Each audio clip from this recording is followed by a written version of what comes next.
The Pacific Ocean is more enormous than most of us can imagine. If you stood on the coast of Chile and drilled a hole straight through the earth, you'd pop up in the Pacific Ocean again on the other side.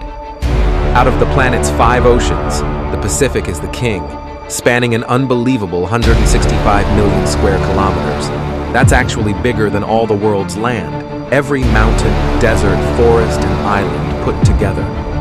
Most of the Pacific is just open water, with only a handful of tiny islands scattered like dots. Many of these islands have never even been visited by humans.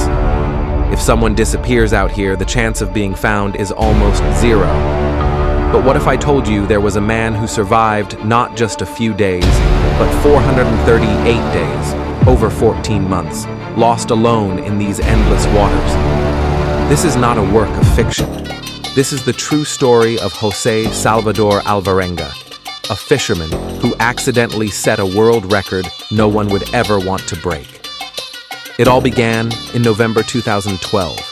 José, an expert fisherman living in a small Mexican village, set out for what was supposed to be a quick fishing trip with a young companion. Their boat was tiny, just 7 feet long, with only basic supplies for a short journey.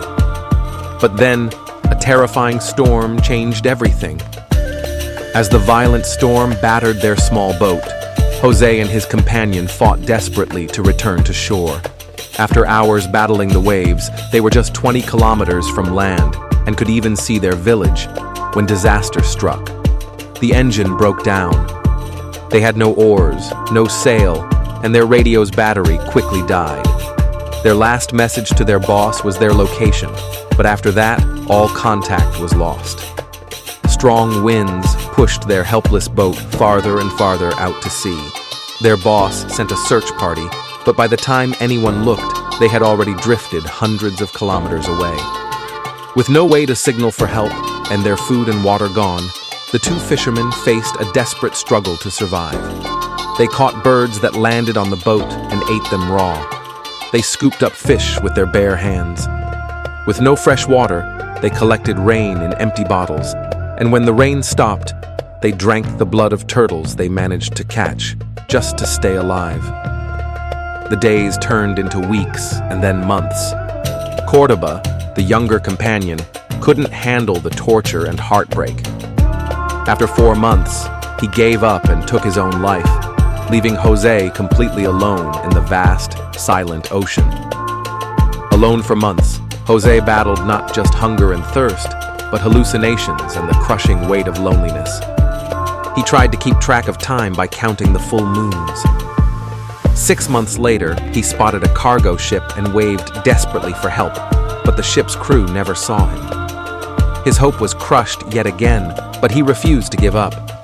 After 11 months, his small boat had drifted more than 8,000 kilometers. His clothes were nothing but rags, and he used an old vest to shield himself from the burning sun. Still, he kept fighting, hoping for a miracle. Finally, in January 2014, 438 days after he first set out, José noticed coconuts floating in the water. He realized land was near. Paddling with all the strength he had left, he spotted a tiny island, Eben Atoll, in the remote Marshall Islands, over 11,000 kilometers from where he started.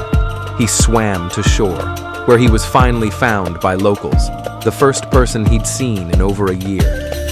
If he'd missed that island, the next land was the Philippines, another 5,000 kilometers away. After his rescue, José returned home, where he published a book about his experiences. But his story didn't end there. He faced accusations from Cordoba's family, who claimed he was responsible for his companion's death. However, all the evidence pointed to suicide, not foul play. José's survival is more than a story. It's a testament to the power of hope, resilience, and the human spirit in the face of impossible odds.